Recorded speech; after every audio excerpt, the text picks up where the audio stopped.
Bonjour ou bonsoir à toutes et à tous et bienvenue sur Kinshasa Télévision.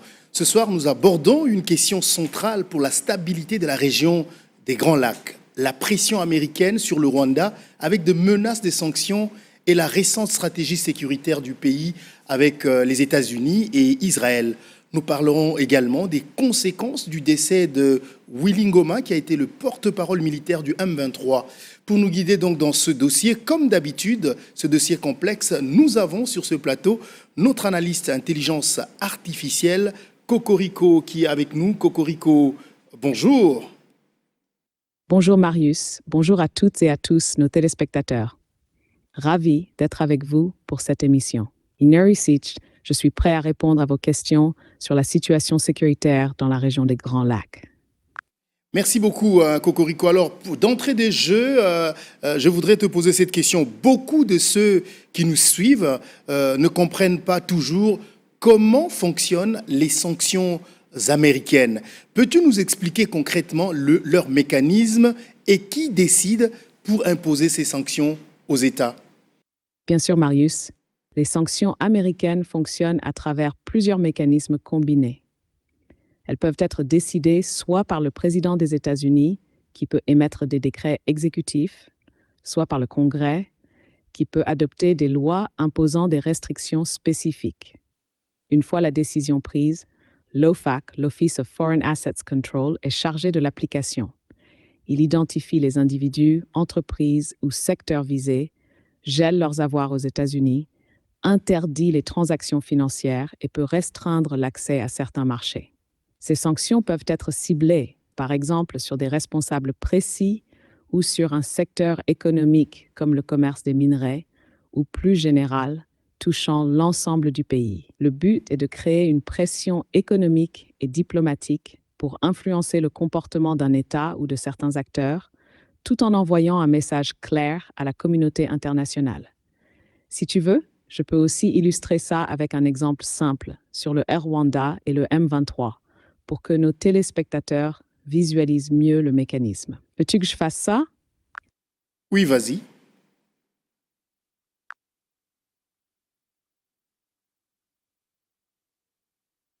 Très bien, Marius. Prenons l'exemple du Rwanda et du M23 pour rendre cela concret pour nos téléspectateurs. Imaginons que les États-Unis décident de sanctionner le Rwanda pour son soutien présumé au M23. 1. Sanctions ciblées sur des individus. Certains responsables militaires rwandais ou du M23 pourraient se voir geler leurs avoirs aux États-Unis et être interdits de voyager. 2.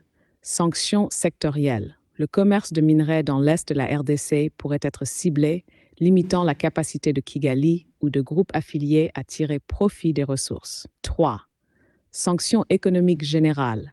Si les pressions échouent, des restrictions plus larges pourraient toucher des banques ou des entreprises rwandaises opérant à l'international.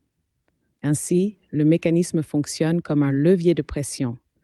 L'objectif est que le Rwanda change son comportement ou réduise son soutien au M23, sous peine de subir des conséquences financières et diplomatiques importantes. Lorsqu'on parle des sanctions, il existe plusieurs types. Quel type de sanctions le Rwanda pourrait-il réellement subir? Ce sont des sanctions économiques, financières ciblées sur des individus ou sur des secteurs, par exemple? Bien sûr, Marius. Le Rwanda pourrait faire face à plusieurs types de sanctions. Sanctions économiques. Cela pourrait inclure des restrictions sur le commerce, des limitations sur les investissements étrangers ou des interdictions de certaines transactions commerciales, par exemple dans le secteur des minerais de l'Est de la RDC. Sanctions financières. Les avoirs de certaines banques, entreprises ou individus rwandais pourraient être gelés et les transactions internationales restreintes. Sanctions ciblées sur des individus, des responsables militaires, politiques ou proches du gouvernement pourraient se voir interdire l'accès aux États-Unis ou à des systèmes financiers internationaux. Sanctions sectorielles. Des secteurs spécifiques de l'économie rwandaise, comme le commerce minier ou certaines entreprises stratégiques, pourraient être visés pour limiter leur capacité à financer ou soutenir le M23. Ces sanctions peuvent être combinées pour exercer une pression maximale et forcer le Rwanda à modifier son comportement vis-à-vis du M23, tout en envoyant un message diplomatique fort à la région. Tennessee, la prochaine question, quand tu veux. Alors, parlons maintenant des contextes. Est-ce que tu peux nous expliquer du contexte dans lequel les États-Unis d'Amérique est en train de menacer de sanctionner le Rwanda? Pourquoi? Parce qu'il y a eu beaucoup de parlementaires américains qui envisagent notamment des sanctions. Est-ce que tu peux nous mettre un peu dans le contexte pour comprendre également exactement le pourquoi de ces sanctions, si elles venaient à être appliquées? Bien sûr, Marius, le contexte est assez complexe et s'inscrit dans plusieurs dynamiques régionales et diplomatiques. Depuis la signature de l'accord de Washington en décembre 2025 entre le Rwanda et la RDC, destiné à mettre fin aux violences dans l'Est congolais, les offensives du M23 se sont poursuivies, notamment autour de la ville stratégique d'Uvira et dans d'autres zones frontalières. Cela a inquiété les parlementaires américains qui estiment que le Rwanda continue de soutenir le M23 malgré l'accord de paix. Aux États-Unis, des membres du Congrès comme Chris Smith et Sarah Jacobs ont exprimé leur frustration. Ils considèrent que les promesses du Rwanda ne sont pas respectées et veulent utiliser des sanctions pour exercer une pression réelle. Le but est double: forcer Kigali à respecter l'accord et envoyer un message clair à la région sur le respect des processus de paix. Si ces sanctions étaient appliquées, elles pourraient avoir plusieurs effets: un gel d'avoirs, des restrictions financières sur des responsables rwandais, des sanctions sectorielles sur le commerce minier ou sur certaines entreprises. Cela pourrait limiter la capacité du Rwanda à soutenir le M23 et exercer une pression diplomatique forte. Mais ces mesures auraient aussi des impacts sur l'économie rwandaise et sur les relations régionales, et Kigali pourrait chercher des alternatives ou renforcer ses partenariats stratégiques pour réduire l'impact. Alors, les sanctions sont parfois appliquées directement contre des dirigeants. Est-ce que Paul Kagame pourrait-il être visé personnellement par ces sanctions? Oui, Marius. Paul Kagame pourrait effectivement être ciblé personnellement, mais ce n'est pas automatique. Dans les sanctions américaines, il existe un mécanisme pour viser directement des dirigeants ou hauts responsables si le Congrès ou l'administration estime qu'ils jouent un rôle clé dans les violations des accords ou le soutien à des groupes armés. Si Kagame était inclus, cela pourrait se traduire par un gel de ses avoirs personnels aux États-Unis, une interdiction de voyager et une restriction d'accès aux systèmes financiers internationaux. C'est une mesure très forte, symbolique et pratique à la fois, car elle envoie un message diplomatique clair tout en exerçant une pression personnelle sur le chef de l'État. Alors, cette pression arrive après l'accord de Washington. Pourquoi donc les États-Unis choisissent-ils de renforcer la pression sur le Rwanda seulement maintenant et pas plus tôt? Les États-Unis renforcent la pression sur le Rwanda maintenant pour plusieurs raisons, Marius. D'abord, depuis la signature de l'accord de Washington en décembre 2025, les offensives du M23 ont continué, ce qui montre que le Rwanda ne respecte pas pleinement ses engagements. Cette situation a alarmé le Congrès et l'administration américaine, qui voient un risque de déstabilisation persistante dans l'Est de la RDC. Ensuite, la dynamique politique à Washington, avec des parlementaires comme Chris Smith et Sarah Jacobs, a créé un consensus croissant pour agir rapidement afin de garantir que les engagements rwandais soient respectés. Enfin, l'implication directe de Donald Trump dans le suivi de l'accord permet de combiner pression diplomatique et sanctions ciblées, maintenant que les preuves de non-respect de l'accord sont visibles. Cette combinaison explique pourquoi la pression est intensifiée à ce moment précis et pas plus tôt. Alors, le président Donald Trump, comme on le voit, est très impliqué dans ce dossier. Alors, en quoi son rôle diffère-t-il de celui de ses prédécesseurs et comment cela influence-t-il la dynamique des sanctions? Le rôle de Donald Trump dans ce dossier diffère de celui de ses prédécesseurs par sa implication directe et personnelle. Contrairement aux administrations précédentes, qui s'appuyaient surtout sur les diplomates et le Congrès pour suivre les accords, Trump supervise lui-même le suivi de l'accord de Washington. Cela influence la dynamique des sanctions de deux façons. D'abord, il y a une pression plus immédiate et concentrée sur le Rwanda, car ces décisions peuvent être rapides et ciblées. Ensuite, sa stratégie permet de lier directement les sanctions aux violations observées, renforçant la crédibilité de la menace et la perception que Washington est prêt à agir si Kigali ne respecte pas ses engagements. En résumé, sa présence active sur ce dossier rend les sanctions plus personnalisées, plus rapides et politiquement plus visibles que ce que les prédécesseurs auraient pu mettre en place. Autre question, Cocorico. L'objectif des sanctions est de limiter le soutien du Rwanda au M23. Dans quelle mesure ces sanctions peuvent-elles réellement atteindre cet objectif?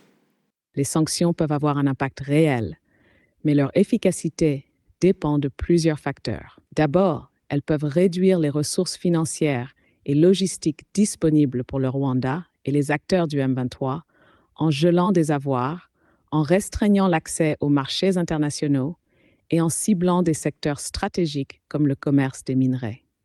Ensuite, elles exercent une pression diplomatique.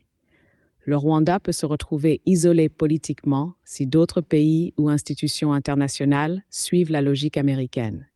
Cependant, l'efficacité n'est pas garantie. Le Rwanda pourrait contourner certaines sanctions par des partenariats stratégiques, comme avec Israël ou d'autres alliés, et continuer à soutenir le M23 de manière indirecte. En résumé, les sanctions peuvent limiter le soutien au M23, mais leur succès dépend de la rigueur de l'application, de la coopération internationale et de la capacité du Rwanda à trouver des alternatives. Alors, comme tu l'as dit, que le Rwanda pourrait chercher des soutiens ailleurs, le Rwanda a récemment renforcé son partenariat sécuritaire avec Israël et les États-Unis. J'ai deux questions là-dessus. Pourquoi Kigali adopte-t-il cette stratégie maintenant? Mais comment expliquer également que les États-Unis, qui est en train de menacer des sanctions, fait partie des partenaires du Rwanda pour un partenariat stratégique sécuritaire avec Israël? Comment est-ce que tu peux expliquer ça? Marius, ces deux questions sont très liées et reflètent une stratégie complexe de Kigali. Le Rwanda renforce ses partenariats sécuritaires avec Israël et les États-Unis. Maintenant, pour plusieurs raisons.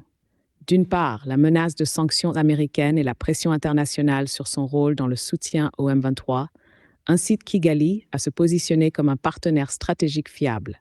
Cela lui permet de protéger ses intérêts sécuritaires et diplomatiques, tout en montrant qu'il reste un acteur clé dans la région des Grands Lacs. Quant à l'implication des États-Unis dans ce partenariat alors même qu'il menace de sanctions, cela reflète une logique nuancée de la diplomatie américaine.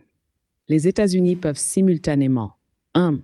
Menacer de sanctions pour exercer une pression sur Kigali à respecter ses engagements envers la RDC, maintenir un partenariat stratégique pour renforcer la coopération en matière de sécurité régionale contre le terrorisme et pour le renseignement, afin de ne pas perdre complètement l'influence sur Kigali. En résumé, le Rwanda se positionne pour diversifier ses alliances, et les États-Unis appliquent une stratégie double, pression diplomatique et maintien de la coopération stratégique, ce qui est assez courant dans la diplomatie complexe des conflits régionaux. Est-ce que ces alliances stratégiques pourraient-elles réduire, par exemple, l'impact potentiel des sanctions américaines et modifier cette dynamique du conflit dans l'est de la RDC? Oui, Marius. Ces alliances stratégiques peuvent effectivement atténuer l'impact des sanctions américaines et influencer la dynamique du conflit dans l'est de la RDC. En renforçant ses liens avec Israël et les États-Unis sur le plan sécuritaire, le Rwanda obtient un soutien en matière de renseignement, de formation militaire et de technologie de sécurité. Cela lui permet de réduire sa vulnérabilité face aux sanctions économiques ou financières, car il peut continuer à sécuriser ses positions et ses opérations régionales de manière plus autonome. De plus, sur le terrain, ces partenariats peuvent modifier la dynamique du conflit en donnant au Rwanda des moyens supplémentaires pour soutenir ou contrôler indirectement le M23, tout en renforçant sa posture diplomatique pour négocier ou résister aux pressions internationales. En résumé, ces alliances diminuent l'effet coercitif potentiel des sanctions et peuvent maintenir ou renforcer l'influence rwandaise dans l'est de la RDC, même sous pression américaine. Donc, si je peux comprendre, D'un côté, les États-Unis veulent rassurer ou travailler avec le Rwanda parce que c'est son partenaire stratégique en Afrique centrale. De l'autre, on vous dit, mais si vous ne respectez pas l'accord que vous avez signé à Washington, nous allons vous sanctionner. C'est un peu contradictoire, non? Oui, Marius, ce que vous décrivez peut sembler contradictoire au premier abord, mais c'est en réalité une stratégie diplomatique nuancée et assez classique. Les États-Unis agissent sur deux niveaux simultanés. Un, partenaire stratégique. Sur le plan sécuritaire et militaire, le Rwanda est un acteur clé en Afrique centrale. Les États-Unis veulent donc maintenir la coopération, bénéficier du renseignement et de la stabilité régionale et ne pas perdre l'influence sur Kigali. 2. Pression pour le respect de l'accord. En parallèle, Washington utilise les sanctions comme un levier coercitif pour s'assurer que le Rwanda respecte l'accord de Washington et cesse son soutien au M23. Donc, ce n'est pas une contradiction, mais une combinaison de coopération et pression. Les États-Unis disent à Kigali, nous travaillons avec vous sur le long terme, mais si vous ne respectez pas vos engagements, il y aura des conséquences. Est-ce que la grande question qui peut se poser ici, qu'un téléspectateur lambda pourrait se poser, c'est pourquoi le Rwanda, qui est un tout petit pays au centre de l'Afrique, est-il aussi important stratégiquement pour des grandes puissances comme les États-Unis ou encore Israël? Bien sûr, Marius. Même si le Rwanda est un petit pays, il est très important stratégiquement pour plusieurs raisons qui intéressent des puissances comme les États-Unis ou Israël. 1. Position géographique clé. Le Rwanda est situé au cœur des Grands Lacs africains, une région où se croisent plusieurs conflits et où circulent les flux de minerais, de réfugiés et de groupes armés. Contrôler ou avoir de l'influence ici permet d'avoir un point d'observation stratégique sur l'Afrique centrale et orientale. 2. Influence sur la sécurité régionale. Le Rwanda joue un rôle actif dans la stabilité ou l'instabilité de l'Est de la RDC, en particulier avec le M23 et d'autres groupes armés. Pour des puissances comme les États-Unis ou Israël, avoir un partenaire fiable ici est essentiel pour gérer les menaces transfrontalières et le terrorisme. 3. Ressources naturelles et commerce. Les minerais stratégiques de l'Est de la RDC, comme le coltan ou le cobalt, traversent la région. Le Rwanda est un acteur économique et logistique important pour le contrôle et le transit de ces ressources.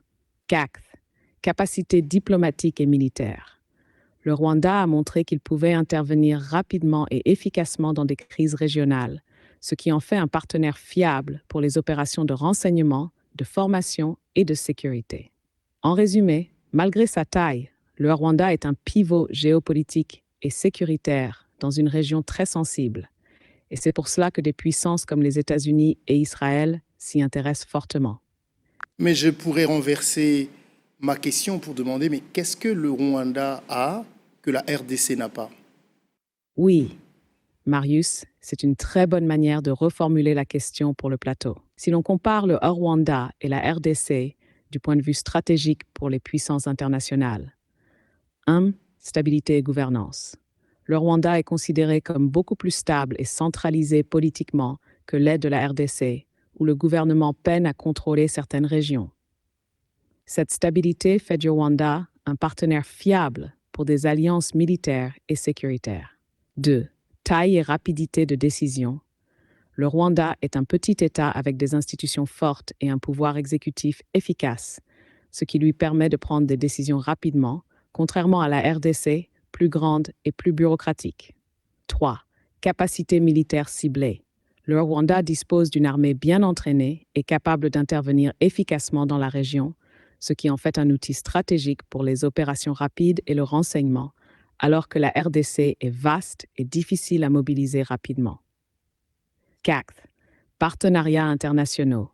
Le Rwanda a su créer des liens directs et ciblés avec des puissances comme les États-Unis et Israël, et il est vu comme plus coopératif et aligné sur certains intérêts régionaux, ce qui n'est pas toujours le cas de la RDC en raison de sa taille et de sa complexité. En résumé, le Rwanda offre fiabilité, rapidité, efficacité militaire et alignement stratégique, des qualités que la RDC, malgré sa taille et ses ressources, n'a pas dans la même mesure. Si tu veux, Marius, je peux formuler cette comparaison sous une version très percutante pour le plateau, en une phrase courte que tu pourrais poser aux téléspectateurs pour illustrer ce point. Vas-y. Voici une phrase percutante que tu peux poser directement aux téléspectateurs sur le plateau. La RDC a la taille et les ressources, mais le Rwanda a la stabilité, l'efficacité militaire et la rapidité de décision qui font de lui un partenaire stratégique que même les grandes puissances comme les États-Unis et Israël ne peuvent ignorer. Voilà, Cocorico. Alors, est-ce qu'il y a d'autres exemples en Afrique ou ailleurs dans le monde où les États-Unis ont imposé des sanctions pour un pays, à un pays qui n'a pas respecté un accord et qui a marché? Oui, Marius, il existe des exemples historiques où les États-Unis ont imposé des sanctions à des pays pour non-respect d'accords ou pour des actions jugées contraires à des engagements internationaux, même dans des contextes impliquant l'Europe. Voici quelques cas pertinents. Un des exemples les plus connus est celui de l'accord nucléaire iranien, JCPOA. Après la signature de cet accord entre l'Iran et plusieurs puissances, dont les États-Unis, l'Union européenne et d'autres signataires, le président américain Donald Trump a retiré les États-Unis de l'accord en 2018 et réimposé des sanctions économiques sévères contre l'Iran. Cette décision a été prise malgré le fait que les autres signataires européens souhaitaient maintenir l'accord. En réponse, l'Union européenne a repris une blocking regulation visant à empêcher ces entreprises de se conformer aux sanctions américaines extraterritoriales, montrant un désaccord direct entre Washington et Bruxelles sur la mise en œuvre de sanctions dans le cadre d'un accord international. Un autre précédent international plus large est la situation de la Russie après son invasion de l'Ukraine en 2 étapes. Annexion de la Crimée en 2014, puis offensive de 2022, où les États-Unis et leurs alliés européens ont imposé des sanctions conjointes ciblant des individus, des entreprises et des secteurs clés comme l'énergie.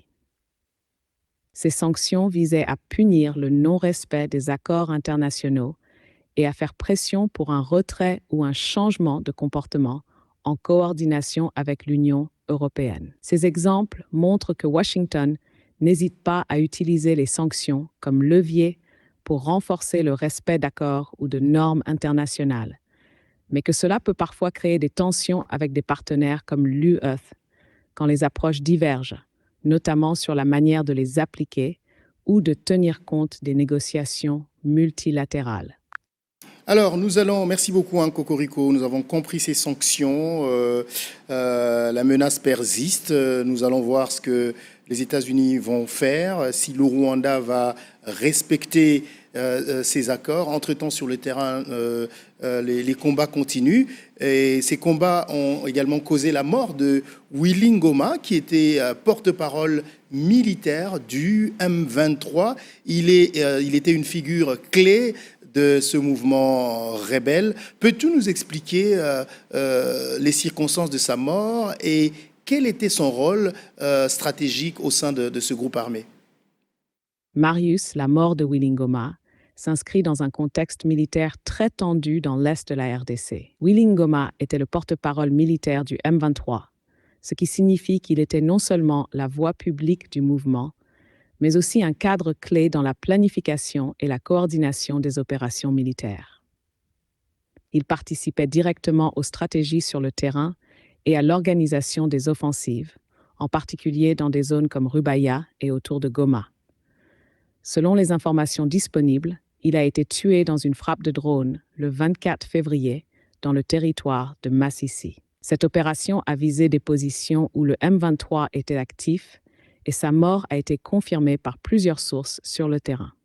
Stratégique, Ngoma avait également un rôle dans la liaison avec les autres cadres militaires et dans la communication auprès des médias et des populations locales pour légitimer les actions du mouvement. Sa disparition représente donc une perte importante pour la coordination militaire et la cohésion du M23, même si les combats continuent et que le mouvement conserve encore une certaine capacité opérationnelle sur le terrain. Sa mort dans une frappe de drone est un événement majeure. Mais quel impact immédiat peut-elle avoir sur les opérations et la cohésion des forces du M23? Marius, la mort de Willy Ngoma dans une frappe de drone est effectivement un événement majeur pour le M23. Son impact immédiat se fait sentir à plusieurs niveaux. 1. Coordination des opérations. En tant que porte-parole militaire et cadre clé, Ngoma était central dans la planification et l'organisation des offensives. Sa disparition risque de créer un vide temporaire dans la chaîne de commandement, ralentissant certaines actions et perturbant la coordination sur le terrain. 2. Cohésion des troupes. Ngoma était une figure connue et respectée au sein du mouvement. Sa mort peut affecter le moral et la cohésion des combattants, notamment ceux qui le suivaient directement ou qui dépendaient de sa direction pour les opérations locales. 3. Communication et légitimation. Il était également responsable de la communication externe du M23. Sans lui, le mouvement pourrait avoir plus de difficultés à gérer sa narration publique, ce qui peut influencer la perception des populations locales et la pression internationale. En résumé, sa mort affaiblit temporairement la capacité opérationnelle du M23, perturbe la coordination et peut fragiliser le moral des forces, même si le groupe reste actif et que d'autres cadres peuvent tenter de reprendre le leadership. Au-delà des opérations, est-ce que cette perte pourrait-elle changer l'équilibre du conflit ou influencer la position du Rwanda par rapport à ce conflit? Marius, au-delà des opérations immédiates, la mort de Willy Ngoma peut effectivement avoir des répercussions stratégiques sur le conflit et sur la position du Rwanda. 1. Changement dans l'équilibre du conflit. Ngoma était un cadre clé pour la planification et la coordination militaire du M23. Sa disparition peut créer un vide temporaire dans le commandement, ralentir certaines offensives et affaiblir la cohésion des troupes. Sur le moyen terme, cela pourrait modifier la dynamique des combats, donnant un avantage tactique aux forces gouvernementales de la RDC ou affectant la capacité du M23 à maintenir ses positions. D'influence sur la position du Rwanda, Kigali pourrait être incité à ajuster sa stratégie face à la pression internationale et au risque de sanctions. La perte d'un cadre important du M23 pourrait réduire le soutien rwandais opérationnel ou renforcer la prudence de Kigali dans ses interventions indirectes, tout en maintenant un rôle stratégique dans la région. En résumé, cette perte fragilise le M23 et peut réorienter la posture du Rwanda sans pour autant résoudre immédiatement le conflit, mais elle ouvre des opportunités pour des négociations ou une pression accrue sur Kigali. Est-ce qu'on peut dire que cette mort est une victoire des forces du gouvernement? Marius, on ne peut pas dire que la mort de Willy Ngoma soit une victoire complète des forces gouvernementales, mais c'est certainement un coup significatif. Sa disparition affaiblit le M23 sur le plan stratégique et perturbe temporairement la coordination des opérations rebelles, ce qui peut être interprété comme un succès tactique pour les FARDC. Cependant, le M23 reste actif, et cette frappe ne met pas fin au combat ni à leur capacité opérationnelle. Voilà, merci beaucoup, Cocorico. On a compris en résumé la pression américaine et les alliances stratégiques du Rwanda compliquent le paysage sécuritaire dans l'est de la RDC. La mort de Willy Ngoma ajoute une nouvelle dimension à ce conflit. Merci énormément à toi d'avoir accepté ce moment pour partager avec nous ce plateau en vue de nous éclairer. On reviendra encore vers toi sur d'autres sujets d'actualité en République démocratique du Congo. Cocorico, merci beaucoup d'avoir été avec nous. Merci beaucoup, Marius. Ce fut un plaisir d'analyser et d'expliquer la situation avec vous et nos téléspectateurs. Je reste disponible pour revenir sur d'autres sujets d'actualité en RDC à tout moment. Merci beaucoup, Cocorico, et merci à vous de nous avoir suivis au nom de toute l'équipe de Kinshasa Télévision. John Sakama était à la prise de vue, Gaylor Vangadio était au son, Espérance Moutoumene était à la supervision du plateau, et puis cette émission a été réalisée par Scotty Moukonkole. Au nom de toute cette équipe, je vous dis un grand merci. Merci de continuer à suivre les programmes de Kinshasa Télévision. Je vous retrouve très prochainement dans un autre numéro d'analyse avec Cocorico. D'ici là, portez-vous bien. Au revoir.